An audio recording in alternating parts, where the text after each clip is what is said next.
evidence. And when the word says one thing, don't try to deny it. Jesus was the word.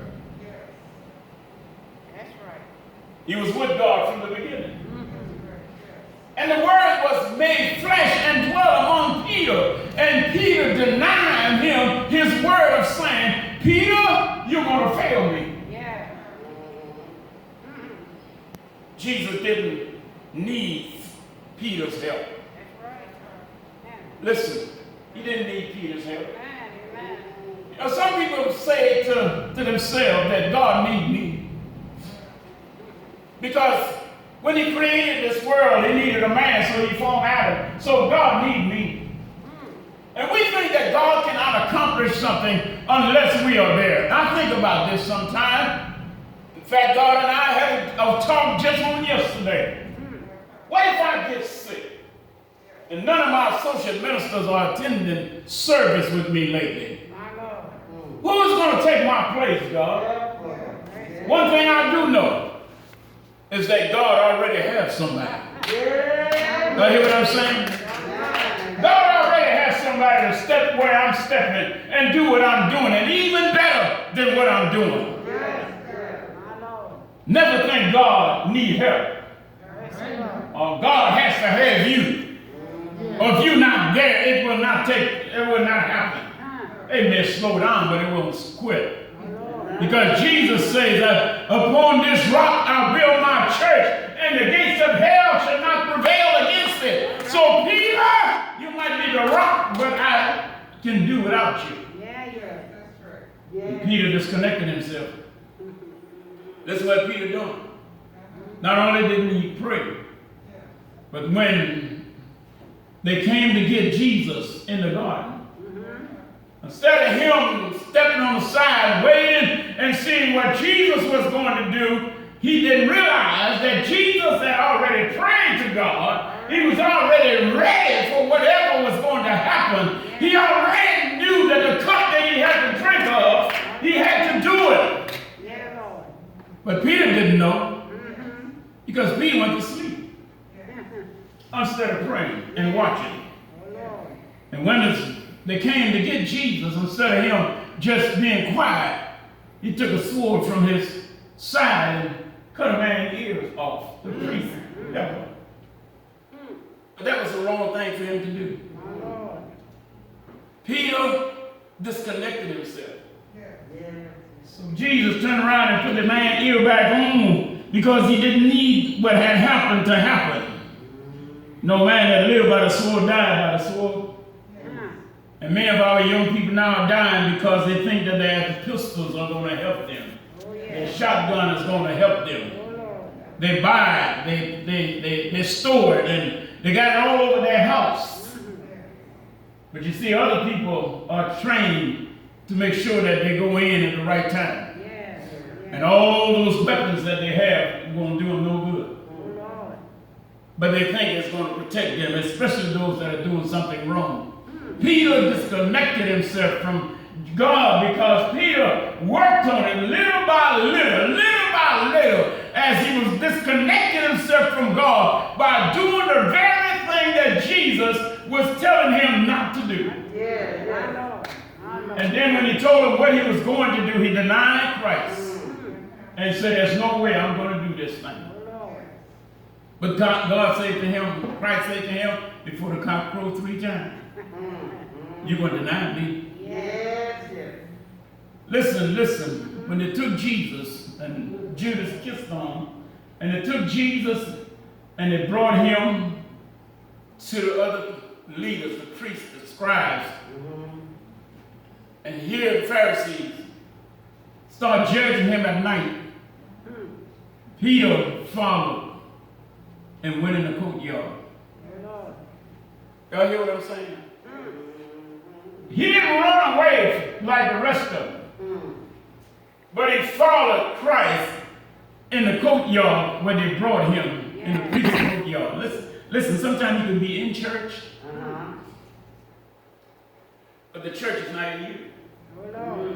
Sometimes you can be in the midst of your enemy, but your enemy may draw you away from what you ought to be doing. That's why you need to be careful Mercy. to be around your enemies. Yes. You know, it's good to go and try to help somebody in a nightclub, but don't talk to them at the wrong time. Yeah, My yeah. God. Mercy. Huh? Listen.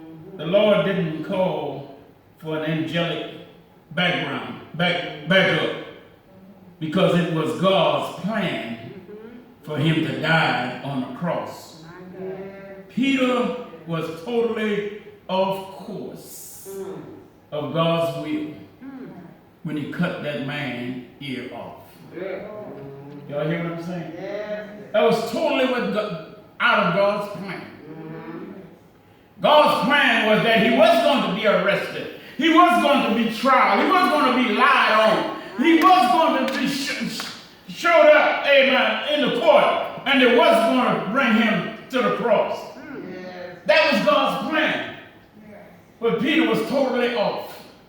You know, you can be in the church, but yet not the church not in you. My Lord. So here we find he followed afar off. This young lady saw him and recognized him as a Nazarene and believed that he was from Galilee. And when she said it to him, he denied it the first time. My Lord. And then saw him later, and he denied it again. He was surrounded by the fire, swarming himself next to the enemies of Christ. Yes. You hear what I'm saying? My Lord. And then the third time, when somebody says, "Surely you was with him. I know you were because you talk like him." If you're from Bill Platt, you're going to talk just like me. If you talk French most of your days when you were growing up, if you talk Creole most of your days when you was growing up and you started speaking English, when you moved out away from everybody else, you're going to sound just like me. My Lord. Have mercy. And if you hang around me long enough, and I'm always talking and telling you things and talking to you, you ought to be like me. And Peter sounded just like Jesus. But Peter, first of all, he didn't pray. Secondly, he did not listen to what Jesus was saying that was going to happen to him. He denied that. Thirdly, he said he wasn't going to run, and he ran. Now, folks, what he do? He cursed. Yes. Huh? The language he was using is a language that he ought not to have been using. He was cursing. Yeah, Lord. How many of us didn't get that out of us yet? My Lord. I remember one time I was traveling going to Chicago with one of my preacher friends. And he was smoking them cigarettes. And I said, "You need to stop smoking cigarettes so much, man. I can't really take this stuff." And we were riding in a car. And I said, "If you don't stop smoking, I'm going to talk to you the way that I used to talk to people." And because it's still in me. It's still in me. I still know the words. And it's laugh. And before you know it, I use the words that I normally don't use. And I'm not going to use them right now so that you know what I'm saying. but when I got through with him, the next time he smoked, he went in the back seat with the window down while I was driving. And while he was driving, he made sure he didn't smoke. Because I cursed him out real good. Y'all hear what I'm saying? I let him know that it's still in me. It's just been suppressed. And I just don't use it anymore. But I still can do it. I've been there, done that, and it's still here. But there's a light in there that's shining brighter than what it is. And it's because it's darkness, it's not there. But it is. Y'all hear what I'm saying? Peter probably used to curse while he was telling somebody how to fish and catch fish. Y'all remember he was a fisherman. And he was, Brother Bob, he was on that boat. he had to tell them in the way he had to talk to them according to their language so they could understand what they needed to do. He probably learned how to curse at a young age. And while he was fishing and on the boat and being in charge of the boat, he probably was telling them what to do and how to do it. And he probably cursed a whole lot. You know, I'll share this with y'all. My brother Lester knows this is right. You can go to the docks. These guys been in jail. Some of them just came out of jail. Some of them that's the only job they could get. And the language they use on the docks became so normal to them until when somebody like me would walk up there, I would think they were mad at each other. But they just was communicating. Because that's how they communicated. They cursed at each other. They hollered at each other. They say things to each other. And before you know it, you can walk up there and say, good God Almighty. But that's just the way they communicate. People in the world communicate that way too. I'm not talking about the Christians in the world, but I'm talking about the people in the world. That we ought to be different than them. We may used to do it, but we ought not be doing it anymore. Amen? So what I'm saying to you today, amen, is that Peter turned around and cursed the young lady by saying, I would like to say, he probably say, H no. I was not with them. Y'all know what H stands for, huh? And he probably said something worse, Sister Alice, to where she left him alone. But then the cock crowed again. And that brought about Peter's thought about, yes, he said I was going to do this, and now I realize how weak I am.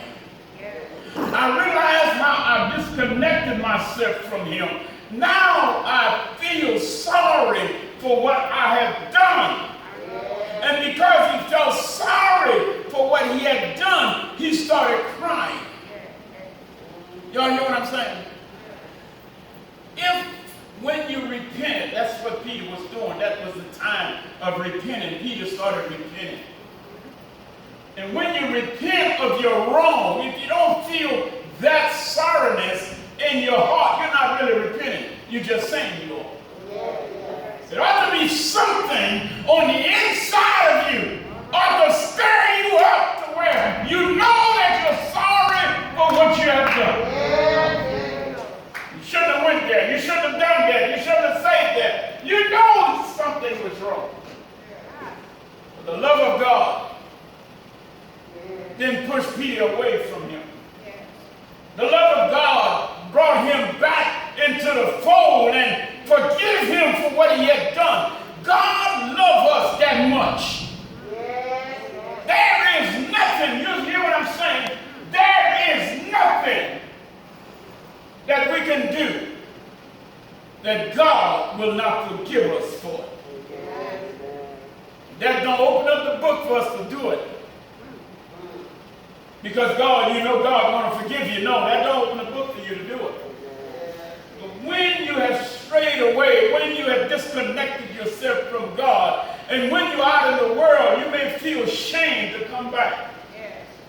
You may feel shame of yourself because you've been away for such a long time, and you don't want to ask God for forgiveness or ask the church for forgiveness. But God is saying, come on.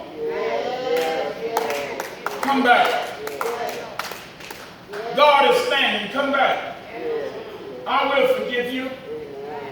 You see, because my son died on Calvary Cross, he is your Savior. And he will forgive you for your wrongdoing. And that's where Peter was. He was disconnected from God. But he got reconnected. Because of his sin, because of his wrongdoing, he was away from God, and he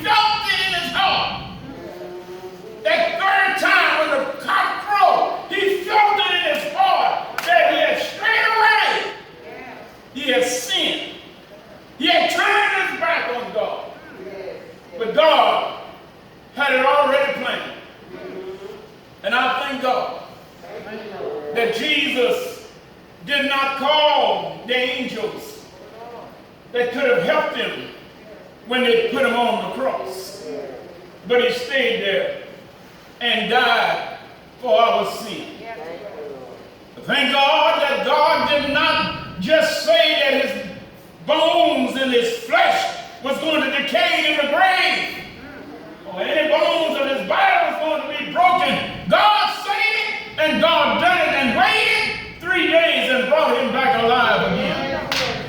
Y'all hear what I'm saying? He rose, he got out of the grave, seated at the right hand of the Father. And I don't care what you've been through. I don't care how far and how long you've been out of the church. God can welcome you back into his church. No matter where you drifted, no matter how you disconnected yourself, God can welcome you back into his church. Remember, there's only one. One church. There's only one head. Jesus is the head of the church.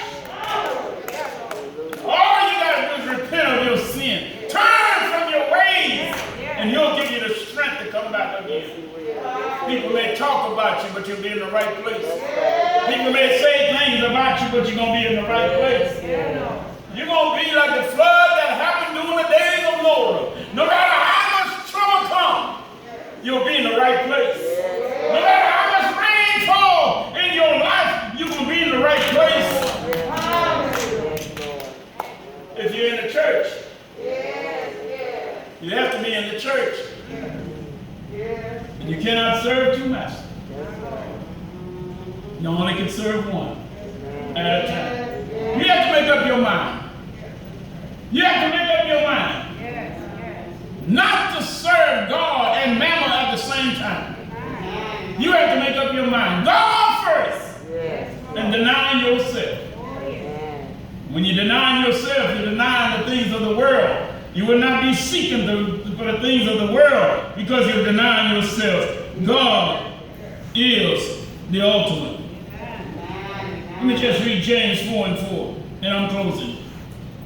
The Apostle James called out this behavior when he said, "You adulterous people, don't you know that friendship with the world means an enemy against God?